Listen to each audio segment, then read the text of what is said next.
Assalamualaikum. Kali ini saya membuat roti sobek abon daging sapi. Ini saya tidak menggunakan telur.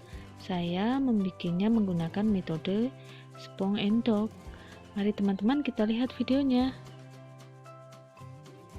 Untuk bahan-bahan spongnya, ini ada tepung protein sedang 50 gram, kemudian ini ragi 3 gram, lalu air suhu ruang atau suhu biasa sebanyak 50 ml. Caranya, kita tuang tepungnya masuk ke dalam wadah, kemudian dicampur dengan raginya tadi, lalu kita beri air 50 ml, aduk sampai rata. Nah, seperti ini sampai tercampur rata ya.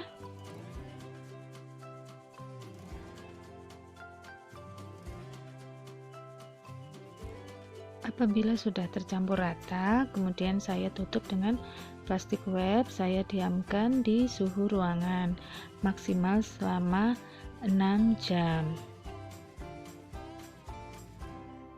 Untuk bahan doknya ini ada tepung protein tinggi 200 gram, lalu ini ada mentega 30 gram, garam 3 gram, kemudian 15 gram susu bubuk, gula pasir 30 gram, kalau ingin lebih manis bisa ditambahkan. Sementara ini ada air dingin kurang lebih 90-100 ml tergantung kelembapan tepung masing-masing. Tahap berikutnya saya membuka adonan spong yang sudah saya tutup tadi. Ini dari suhu ruang 5 jam tadi. Nah, ini saya aduk-aduk terlebih dahulu untuk mengeluarkan udara di dalamnya. Nah, bentuknya lengket seperti ini ya teman-teman. Kemudian masukkan tepung protein tinggi ke dalam wadah, lalu dilanjutkan ini gula pasir, kemudian susu bubuk. Nah, dilanjutkan memasukkan adonan spong tadi di dalam wadah. Hasil akhir dari roti ini akan menjadi roti gurih. Kalau teman-teman ingin lebih manis bisa ditambahkan gula. Nah, ini saya ngadon menggunakan tangan terlebih dahulu, lalu diadon hingga kalis saja. Nah, dalam metode ini saya kan tidak menggunakan telur. Jika teman-teman ingin menambahkan telur, silahkan saja, nanti dikurangi jumlah airnya, disesuaikan saja. Nah, ini seperti ini, ditambahkan air sedikit demi sedikit. Kalau sudah dirasa pas, boleh di stop.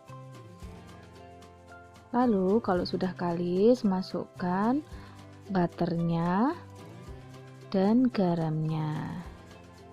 Sesudah ini nanti saya lanjutkan menggunakan mixer hingga kalis elastis. Nah, seperti ini.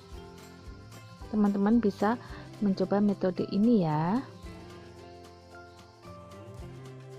Bahan spongnya tadi bisa disimpan di dalam lemari es, bisa tahan selama 1 bulan asal ditutup rapat, suhu kulkas stabil ya. Nah, ini sudah terlihat kalis elastis. Kita tunggu hingga dites, dibentangkan, tidak gampang sobek. Nah, ini window pane-nya.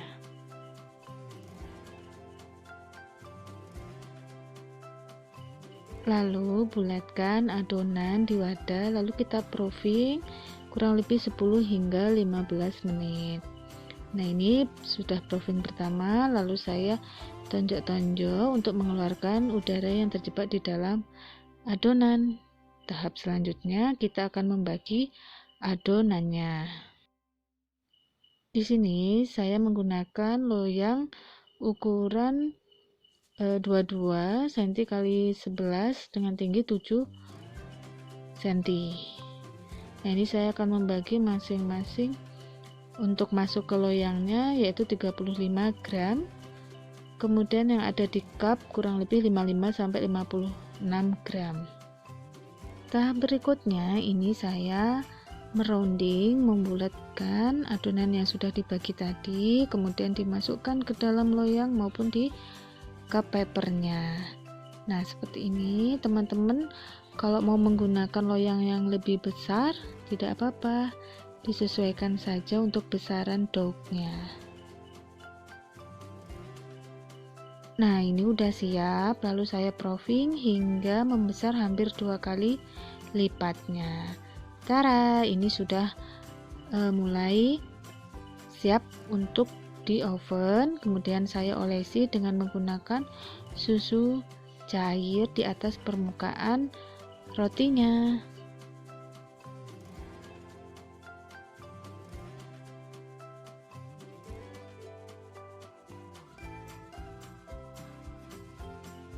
Nah, ini siap untuk dimasukkan ke dalam oven. Ovennya sudah saya panaskan dulu kurang lebih 15 menit. Saya menggunakan suhu 180 derajat kurang lebih 25 hingga 30 menit. Atau disesuaikan dengan suhu masing-masing ovennya. Nah, ini sudah matang. Sudah terlihat kecoklatan. Kita keluarkan. Nah, ini masih hangat, lalu kita langsung oleskan butter atau juga bisa diganti dengan margarin di atas permukaan rotinya biar tetap lembab dan bagus. Nah, seperti ini, olesin secara merata di atas permukaan rotinya.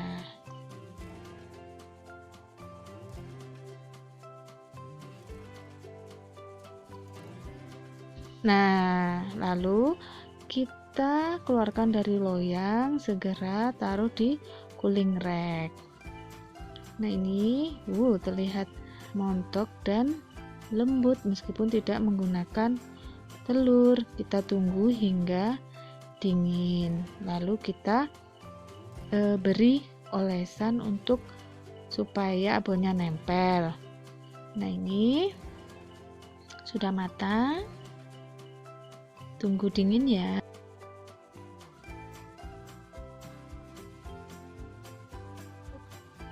Olesan di atas rotinya saya menggunakan kental manis dan mayones.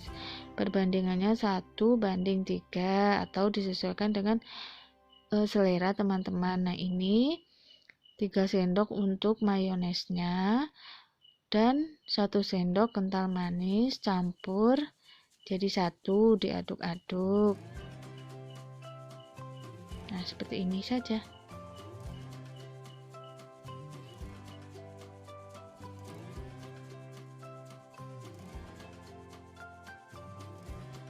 Lalu kita oleskan secara merata di atas permukaan rotinya tadi.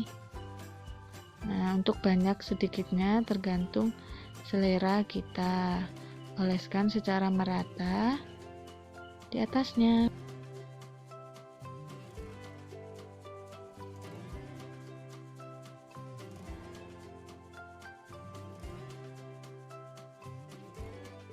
Nah, ini tahap selanjutnya yaitu menaburkan abon di atas permukaan rotinya tadi. Nah, kalau nggak ada abon sapi bisa menggunakan abon ayam. Lakukan secara merata.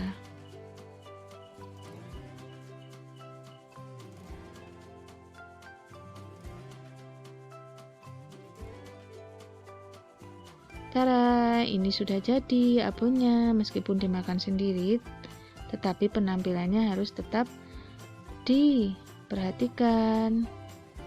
Nah, ini mari kita lihat dalam rotinya, kita sobek. Coba.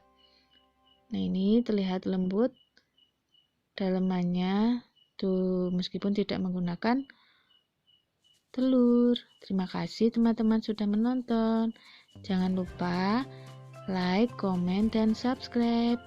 Terima kasih, semoga bermanfaat. Wassalamualaikum warahmatullahi wabarakatuh.